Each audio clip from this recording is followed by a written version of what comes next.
বিবাহর full form হলো বিপদ বাড়ানো হলো। এবার বিবাহ কাকে বলে? মানুষ খুশি থাকবে বলে অন্য কোনো মানুষকে তার লাইফে জীবন সঙ্গী করে নিয়ে আসে। জীবন সঙ্গী করে আনার পর সেই জীবনটা জীবন থাকে না, সেই জীবনটা পুরোপুরি বিজ্ঞাপন হয়ে যায়, ঝান্ডুবামের বিজ্ঞাপন হয়ে যায়। এটাকেই বলে বিবাহ। বিয়েটা হচ্ছে তামাকের অ্যাডের মতন। সিগারেটের প্যাকেটে, বিড়ির প্যাকেটে, গুটকার প্যাকেটে অ্যাড দেওয়া থাকে কি তামাক ক্যান্সারের কারণ, তারপরে কিন্তু সেগুলো খাচ্ছে। বিয়েটা হচ্ছে সেরকম জিনিস, বউয়ের কাছে চুপ থাকতে হচ্ছে, তারপরেও বিয়েটা করছে। বিয়ে কয় প্রকার? বিয়ে 3 প্রকার। 1 দেখাশোনা করে বিয়ে, যাকে বলে অ্যারেঞ্জ ম্যারেজ। 2 প্রেম করে বিয়ে, লাভ ম্যারেজ।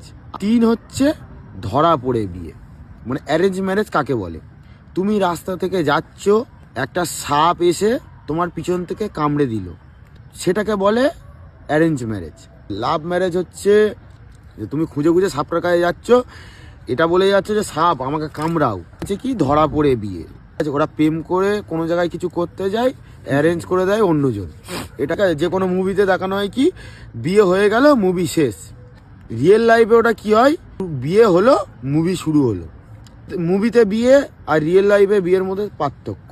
অ্যারেঞ্জ ম্যারেজ করে বিয়ে হওয়ার পর সেই বিয়েটা যদি না টেকে, ডাইভোর্স হয়ে যায়, তখন বাড়ির লোক বলবে কপালে ছিল, হয়ে গেছে। লাভ ম্যারেজ হওয়ার পর সেটা যদি ডাইভোর্স হয়ে যায়, তখন বাড়ির লোক কি বলবে, আমি জানতাম ঠিক আছে এরকম হবে, আমি তোকে বারণ করেছিলাম এই জন্যে, তুই দেখে বিয়ে করেছিস তো, এবার বোঝ, এবার বুঝতে পারলি তো মানুষটা কেমন। অনেকের প্রশ্ন এটাই যে বিয়ের পর ছেলেদের সম্মান থাকে না কেন?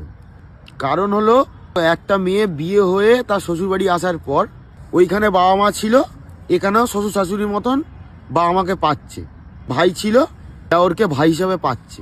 এবার বাকি পড়ে থাকলো কে? বেচারা স্বামী। তাই তার কোনো সম্মান নেই।